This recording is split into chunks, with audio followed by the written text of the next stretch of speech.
Assalamualaikum warahmatullahi wabarakatuh. Apa kabar sobat-sobat semuanya? Semoga kita dalam keadaan sehat jasmani dan rohani, tidak kurang satu apapun. Amin ya robbal alamin. Oke, mari kita lanjutkan ceritanya. Bab 575. Bukti bahwa Akasaka membayar kita untuk membunuh orang. Suaranya dingin dan matanya dingin. Tubuh Phoenix memancarkan aura pembunuh yang kuat. Pada saat ini, Akasaka dan yang lainnya tampaknya menjadi musuh selama beberapa generasi di matanya. Harus dibunuh, tidak ada negosiasi. Aura pembunuh yang kuat membuat Akasaka dan yang lainnya terlihat gugup di wajah mereka. Apalagi saat Phoenix mengangkat tangannya untuk membunuh bawahan wanita Hiroshima, membuat semua orang kaget. Bagaimanapun juga, Hiroshima tidak memiliki kelemahan di sekelilingnya, jadi dia dianggap sangat kuat dalam pertempuran. Phoenix hanya membuat orang merasa takut dan ketakutan. Ji-Fei, apakah kamu benar-benar ingin membunuh kami? Akasaka bertanya dengan gugup. Ji-Fei mengabaikannya dan menatap Phoenix. Jika kamu ingin hidup, beri aku uang. Jika kamu ingin mati, ambillah nyawamu, kata Phoenix dingin. Mendesis, Akasaka dan yang lainnya menarik napas dalam-dalam dengan ketakutan di mata mereka. Phoenix tampaknya lebih bertekad daripada Ji-Fei. Ji-Fei, kami tidak memiliki 500 miliar, dan bahkan jika kamu membunuh kami, kamu tidak akan mendapatkan 500 miliar ini. Akasaka berkata dengan enggan. Ji-Fei mengangkat sudut mulutnya dan memandang Akasaka dengan jijik. Apakah menurutmu 500 miliar itu banyak? Tentu saja kalau tidak banyak, kenapa mau 500 miliar, bukan 50 juta? Ansirika menjawab dengan dingin. Phoenix hendak menyerang Ansirika, tapi Ji-Fei menghentikannya dan berkata sambil tersenyum. Sudahkah kamu menghitung berapa banyak uang yang akan dimiliki grup Sanleng jika diubah menjadi kerajaan naga? Ini Akasaka dan yang lainnya tercengang. Apa maksud Ji-Fei? Saat berikutnya, saat kamu masih hidup, kamu adalah ketua Aso, dan kamu adalah kelanjutan dari Aso. Ketika kamu mati, dan kamu adalah kelanjutan dari Aso. Akasaka berikutnya akan lahir, dan ketua Sanleng berikutnya grup akan muncul. Saat itu, kita tidak tahu uangnya akan diberikan kepada siapa. Ji-Fei mengatakannya dengan tenang, tapi ketika Akasaka dan yang lainnya mendengarnya, itu sangat menarik. Ansirika sudah melihat ke arah Akasaka. Tentu saja dia tidak ingin mati, dan tentu saja dia berharap Akasaka bisa menyelamatkannya. Hanya saja ketika saya menyebutkan 500 miliar, rasanya banyak dan tidak realistis, jadi saya angkat bicara. Sekarang alasan yang diberikan Ji-Fei memang merupakan alasan yang paling benar, yang membuatnya harus mengakui bahwa hal itu membuatnya penuh ekspektasi terhadap Akasaka. Akasaka berpikir keras. Setelah perselisihan mengenai kepemimpinan Sanleng Group, dia tahu betul betapa sulit dan populernya posisi ketua. Banyak orang menantikan kematiannya yang cepat. Jika dia meninggal, posisi ketua akan kosong, dan mungkin milik orang lain. Dia tergerak, hidup adalah kata terakhir. Ji-Fei melihat ekspresinya yang berubah dengan senyum menghina di wajahnya.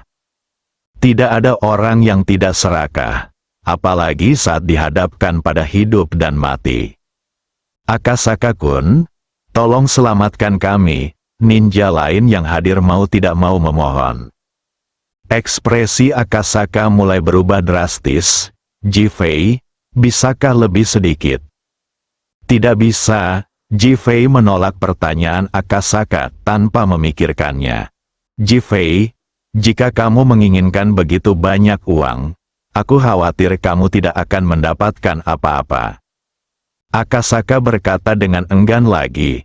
Terlalu banyak kata. Ji Fei Yun memandang Phoenix dengan tenang. Phoenix perlahan berjalan menuju Akasaka.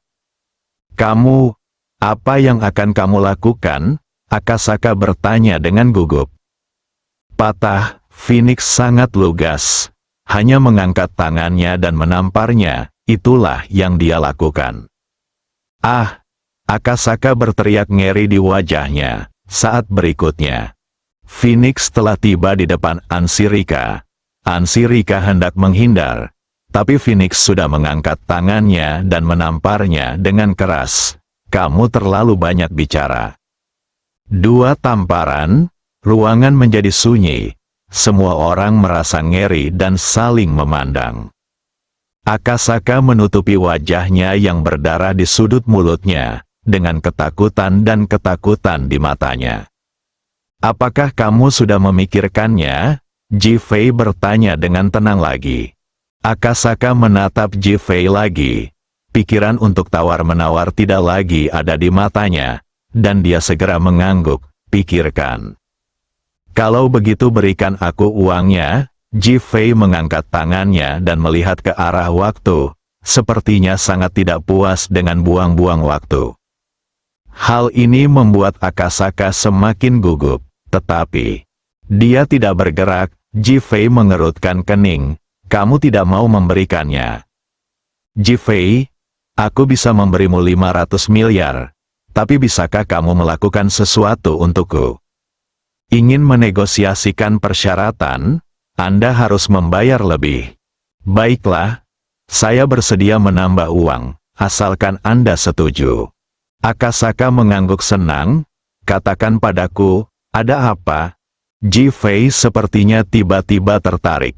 Akasaka mengangkat tangannya dan menunjuk ke arah ninja yang dibawa oleh Hiroshima. "Ji-Fei, jika kamu tidak membunuh mereka, mereka pasti akan memberitahumu tentang membunuh Hiroshima."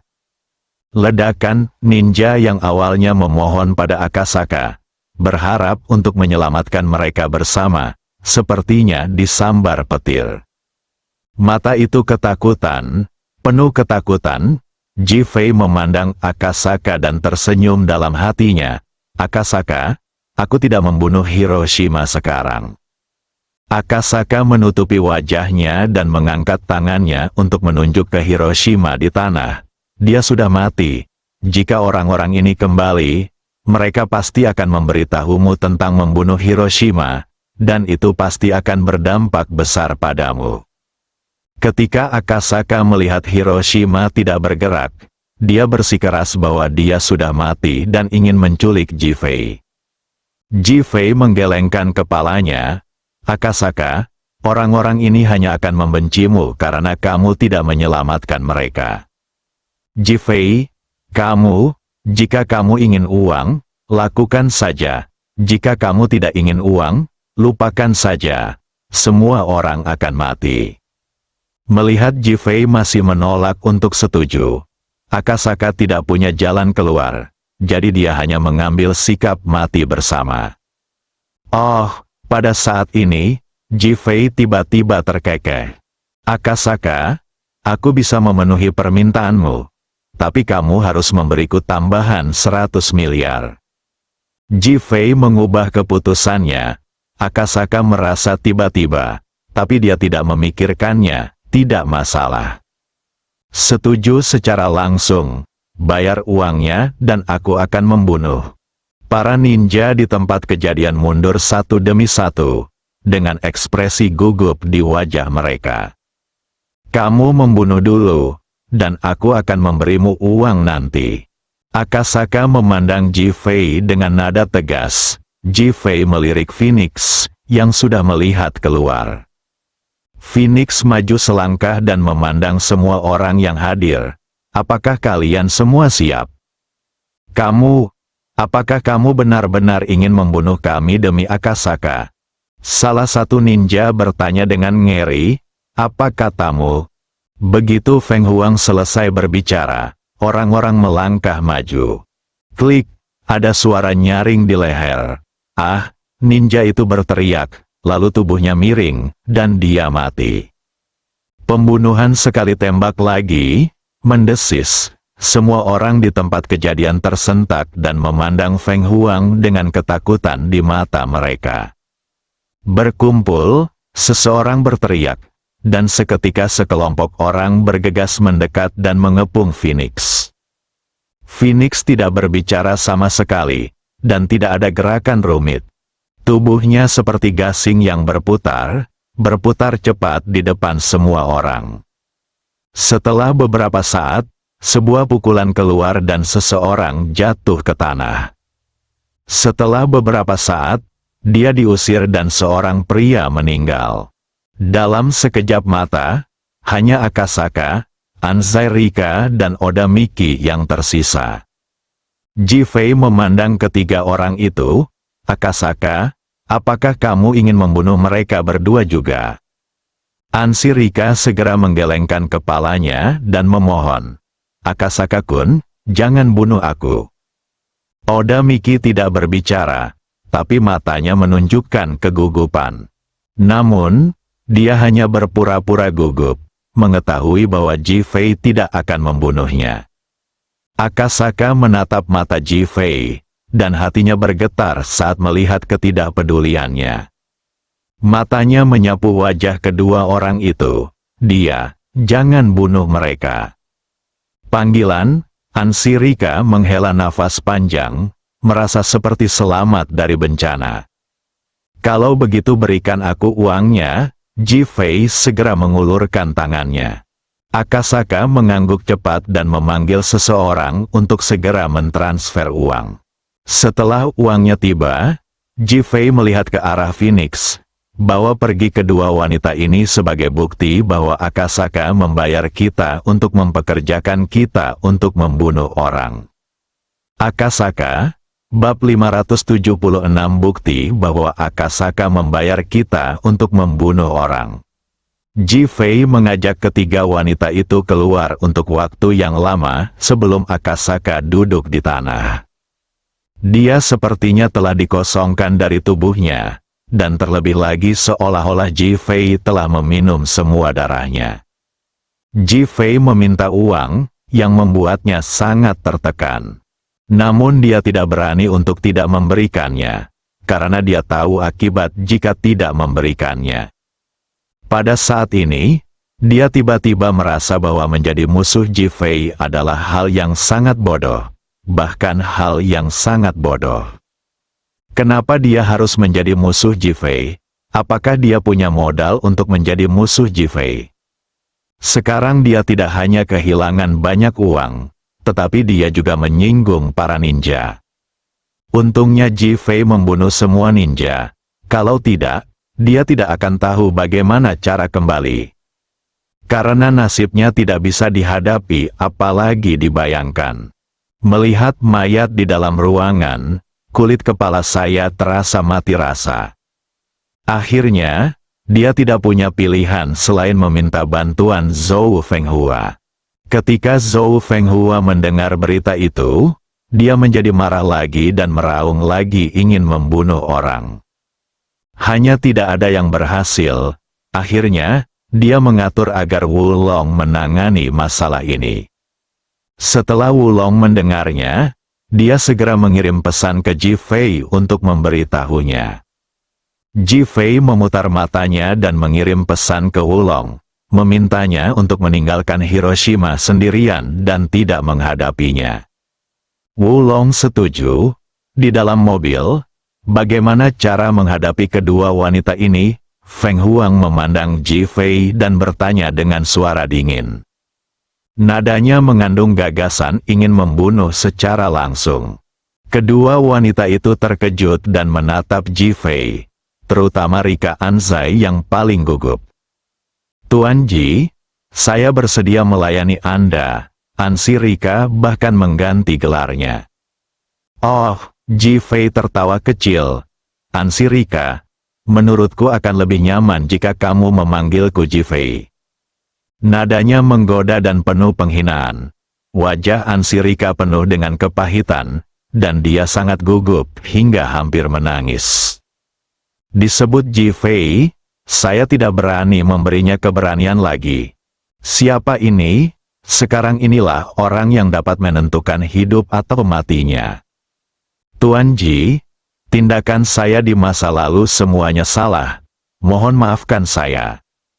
Ansi Rika hampir menangis. Salah, di mana kesalahanmu? Bukankah tingkahmu sangat kuat dan hebat? Tuan Ji, selamatkan hidupmu.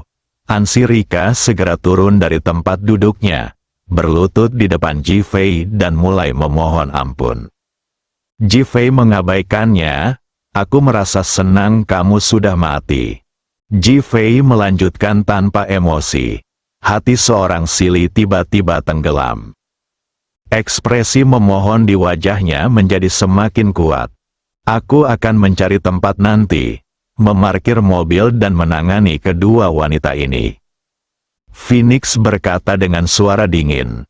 Ansi Rika merasa seolah-olah udara dingin telah berhembus ke seluruh tubuhnya, dan dia tidak bisa menahan gemetar. Adegan di mana Phoenix baru saja mulai membunuh orang terlalu mengejutkan dan menakutkan. Dia benar-benar merasa takut. Dia menatap Ji Fei dengan mata memohon.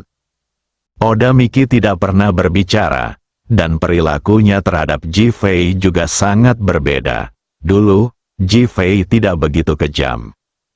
Ansi Rika, apakah kamu ingin hidup? Ji Fei tiba-tiba mengganti topik pembicaraan. Ansi Rika tertegun sejenak, lalu dia seperti telah menggenggam sedotan penyelamat nyawa.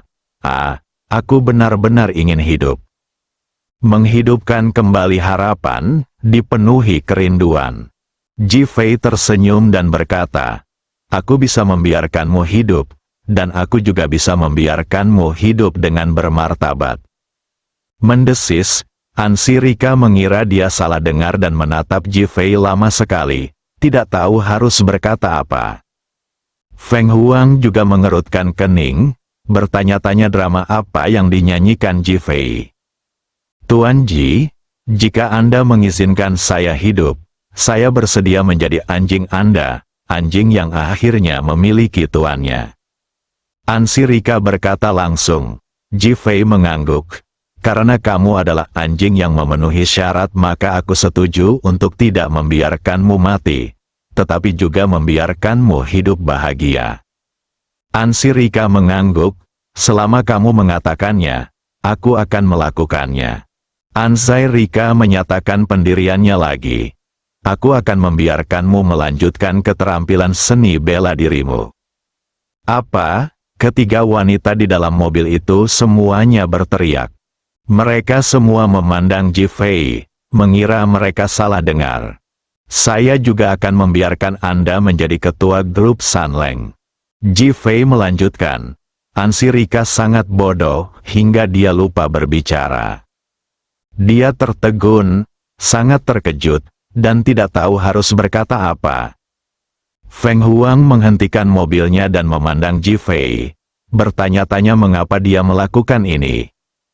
Tapi dia tahu bahwa Ji Fei mengatakan yang sebenarnya, dan apa yang dikatakan Raja Naga memang benar. Tidak bisa membaca, saya tidak dapat memahaminya sama sekali. Oda Miki juga melihat ke arah Ji Fei. Betapa Ansi Rika membenci Ji Fei, dia tahu betul apa yang akan dilakukan Ji Fei. Apakah kamu benar-benar membantu Ansi Rika seperti ini? Ansi Rika pulih. Tuan Ji, beritahu saya bagaimana Anda ingin mengendalikan saya. Ansi Rika tahu bahwa kue yang diberikan Ji Fei begitu besar, sehingga mustahil baginya untuk tidak membayar sesuatu. Ia bahkan tak segan-segan mengorbankan tubuhnya. Untuk melanjutkan seni bela diri adalah sebuah mimpi. Menjadi ketua grup Sanleng adalah anugerah yang lebih besar lagi. Tidak perlu. Apa yang ingin kamu lakukan, itu urusanmu sendiri. Ji Fei berkata dengan sikap tidak setuju. Ansi Rika semakin bingung. Dia menatap Ji Fei dan benar-benar ingin bertanya apakah dia gila. Jika tidak, bagaimana Anda bisa begitu baik pada diri sendiri? Akhirnya, Tuan Ji, izinkan saya membuat film. Jika saya menyerahkan film ini ke tangan Anda, tidak peduli seberapa tinggi saya terbang di masa depan, saya akan tetap menjadi layang-layang di tangan Anda. Begitulah orang, kalau tidak minta apa-apa, dia akan merasa bersalah dan takut. Ansi Rika seperti ini saat ini, Ji-Fei tidak meminta apapun, tapi dia merasa tidak yakin pada dirinya sendiri. Jangan datang padaku tentang masalah ini. Aku tidak akan peduli. Aku hanya memastikan seni bela dirimu pulih dan kamu menjadi ketua grup Sanleng. Ansi Rika mengangguk tegas. Saya sudah memutuskan. Ji-Fei melirik Oda Miki dan berkata, apakah kamu ingin melanjutkan seni bela dirimu? Oda Miki tahu dia sedang berakting dengannya. Jika kamu ingin membunuhku, bunuh saja dia. Oh, kamu punya tulang punggung? Aku tidak akan memohon padamu. Bahkan jika kamu membunuhku, aku tidak akan memohon padamu. Sikap Oda Miki sangat tegas. Saya juga akan membantu Anda memulihkan seni bela diri Anda, dan Anda tidak perlu melakukan apapun. Setelah Ji-Fei selesai berbicara, dia membuka pintu mobil, keluar dari mobil dan pergi. Ketiga wanita itu terlihat terkejut. Ansi Rika kaget. Oda Miki benar-benar terharu. Alasan Ji-Fei tidak menginginkan apapun adalah untuk membuat Ansi Rika tidak curiga bahwa dia adalah orangnya Ji-Fei. Ini untuknya, Ji-Fei adalah pria sejati, seorang pria yang penuh kasih sayang dan benar padanya. Semua yang dia lakukan sebelumnya tidak sia-sia. Phoenix terkejut. Apakah Ji-Fei ingin mengambil tindakan terhadap Sanleng Group? Ji-Fei berjalan di jalan dengan senyuman strategis di bibirnya. Akasaka pasti akan mati jika dia kembali kali ini, dan posisi ketua akan berselisih lagi. Ini adalah kesempatan terbaik untuk mendukung Ansi Rika dan masuk ke dalam Zhou Fenghua, dan dia tidak akan pernah melepaskannya. Zhou Fenghua. Rencana balasanku telah dimulai. Tunggu saja, Ji-Fei bergumam. Hatinya sudah penuh semangat juang. Setelah dia menelepon Wulong dan menanyakan lokasi Hiroshima, dia segera naik taksi dan bergegas ke sana. Hiroshima adalah tokoh kunci dalam pengambilan alih Ansi Rika sebagai ketua grup Sanrio. Karena Hiroshima, dia tidak membutuhkan Rika Ansi untuk melakukan apapun. Dan dia bahkan ingin benar-benar tersentuh. Ini adalah bagian yang berharga. Bersambung.